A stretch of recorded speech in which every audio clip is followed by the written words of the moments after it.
Di luar dingin sekali. Kenapa kamu tidak pakai jaket dan syal saja? Sekujur tubuhmu jadi merinding kan? Tapi saat tanganmu menyentuh wajah, masih terasa mulus seperti biasa. Kenapa ya wajahmu tidak ikut merinding? Terlebih dulu, kita cari tahu ini yuk. Kenapa kita merinding? Kita merinding saat kedinginan atau saat mengalami emosi yang kuat. Misalnya, senang, takut, atau sedih. Malah kadang, kita juga bisa loh tiba-tiba merinding tanpa sebab. Dan bukan cuma manusia kok yang bisa merinding, sebagian besar hewan berbulu juga mengalaminya saat sedang stres sebagai respons lari atau lawan. Saat hewan merinding, bulunya berdiri sehingga tubuhnya akan terlihat lebih besar dan kuat. Bulu yang berdiri juga menahan udara, terciptalah lapisan penangkal dingin. Mekanisme merinding pada manusia agak berbeda, karena tubuh kita tidak begitu berbulu.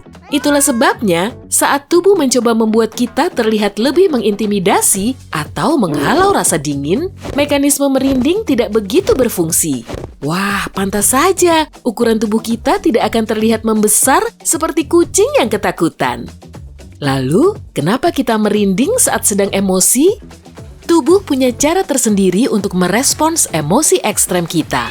Seringnya, napas kita mulai terasa lebih berat dan dalam, serta kinerja listrik pada otot di bawah kulit jadi lebih aktif. Respons seperti ini membuat kita merinding. Menurut hasil penelitian dari para ilmuwan, menonton adegan film emosional lebih bisa membuat kita merinding daripada mendengarkan lagu mellow. Memangnya seperti apa sih mekanisme merinding ini? Rambut di kulit biasanya tumbuh dalam posisi miring. Di setiap pangkal rambut, yaitu di dinding sampingnya, terdapat otot kecil yang disebut erector pili. Saat otot ini berkontraksi, rambut akan tertarik ke atas lalu berdiri.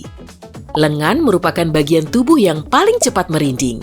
Leher, kaki, dan bagian tubuh lainnya juga bisa merinding, tapi wajah tidak. Kenapa begitu?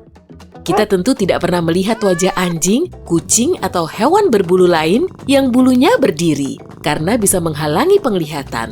Begitupun dengan manusia, refleks merinding di wajah tidak benar-benar diperlukan dan memang tidak begitu kuat. Selain itu, rambut di wajah atau rambut velus kebanyakan sangat tipis dan pendek. Saat posisinya berdiri pun, rambut ini sulit terlihat. Ukuran tonjolan pada kulit saat merinding juga tergantung pada celah antar folikel rambut. Pada lengan dan kaki, jaraknya agak berjauhan. Tak masalah kan ya saling berjauhan, asalkan dekat di hati. Karena itulah, rambut ini lebih terlihat saat kita merinding. Folikel rambut di wajah justru sangat berdekatan. Saat otot erector pili yang kecil itu mengencangkan kulit wajah, tidak ada celah sebagai tempat keluarnya tonjolan merinding. Kenapa kulit kepala orang botak tidak merinding? Pada kepala orang botak, jalinan antara otot pengatur mekanisme merinding dan folikel rambut terputus lalu diganti dengan lemak. Ini membuatnya tidak bisa merinding. Folikel yang rusak juga tidak bisa ditumbuhi rambut karena tidak mengalami regenerasi. Merinding bukan satu-satunya reaksi misterius yang bisa terjadi di tubuh kita loh. Bagaimana dengan wajah merona? Kenapa wajah kita jadi merah merona? Penelitian terbaru menyebutkan wajah merona punya peranan yang sangat penting dalam hubungan sosial. Saat wajah seseorang memerah, tandanya ia sedang menyesali kesalahannya. Penelitian ini juga membuktikan kita akan memaafkan orang-orang yang wajahnya mudah memerah karena terlihat lebih bisa dipercaya dan menyenangkan. Penelitian juga menunjukkan wajah kita bisa merona karena kontak mata yang berlangsung lama. Meskipun tidak sedang tersipu, ditatap lekat-lekat bisa membuat wajah kita memerah. Seperti apa ya proses di dalam tubuh sampai akhirnya wajah kita memerah? Rona merah pada wajah merupakan bagian lain dari respons lari atau lawan yang terkenal itu. Saat kita malu, tubuh akan melepas adrenalin. Detak jantung jadi lebih cepat dan pembuluh darah melebar untuk meningkatkan pengiriman oksigen dan aliran darah. Rona merah ini merupakan reaksi tidak wajar dari pembuluh darah dan prosesnya di luar kendali kita. Kalau sudah begini, seringnya akan membuat situasi jadi semakin memalukan. Terutama area pipi yang memerah. Kenapa begitu? Saat wajah memerah, pembuluh darah wajah seringnya bereaksi dengan adrenalin. Pembuluh kecil ini akan membesar, darah mengumpul, dan pipi pun memerah. Pada sebagian orang, reaksi ini melebar sampai ke leher, bahkan dada, tapi jarang. Kalau respons ini juga terjadi di area lain, tentu sekujur tubuh kita akan merah padam. Kenapa ada orang yang wajahnya lebih mudah merona? Seringnya sih tergantung pada warna kulit. Rona merah akan mudah terlihat pada orang yang berkulit putih daripada coklat atau yang lebih gelap. Keunikan anatomi serta hormon juga bisa memengaruhinya. Selain itu, sebagian orang kurang percaya diri dan lebih pemalu sehingga wajahnya lebih sering merona dan warnanya lebih padam. Tapi kalau kamu berkarakter cuek dan tidak ambil pusing dengan pandangan orang lain, kemungkinan tidak akan mengalaminya. Kenapa telinga juga kadang memerah?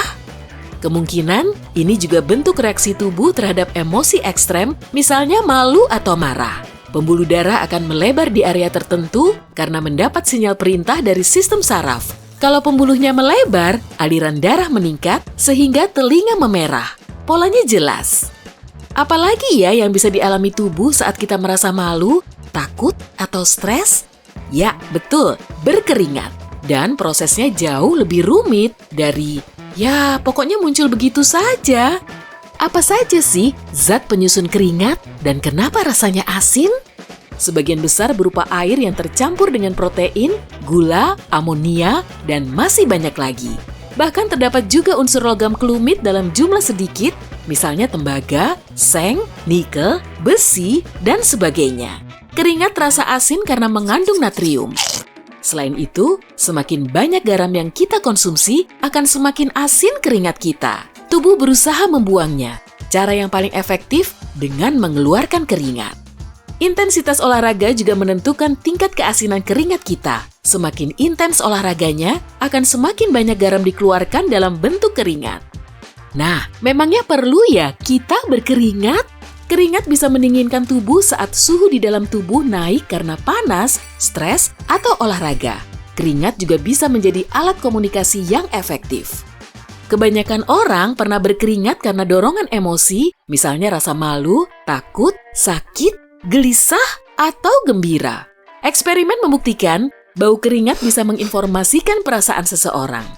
Emosi yang kuat bisa membuat kita berkeringat maupun menangis. Lalu apa bedanya antara air mata manusia dengan air mata hewan?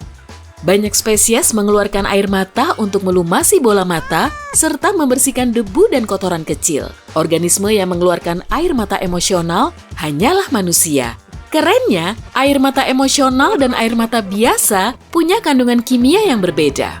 Kadar proteinnya lebih banyak, sehingga tetes air mata emosional lebih pelan dan melekat di kulit wajah.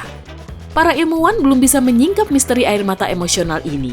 Tapi, ada teori yang menyebutkan dulu nenek moyang kita mengeluarkan air mata emosional untuk menunjukkan kalau mereka sedang bersedih atau tertekan.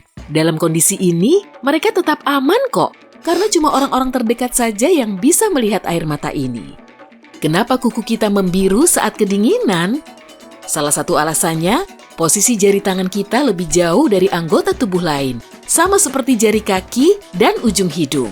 Nah, coba bayangkan ini, jaringan seukuran kuku yang letaknya di tengah tubuh. Sudah pasti mendapat sirkulasi dari semua sisi, dari kiri, kanan, atas, dan bawah.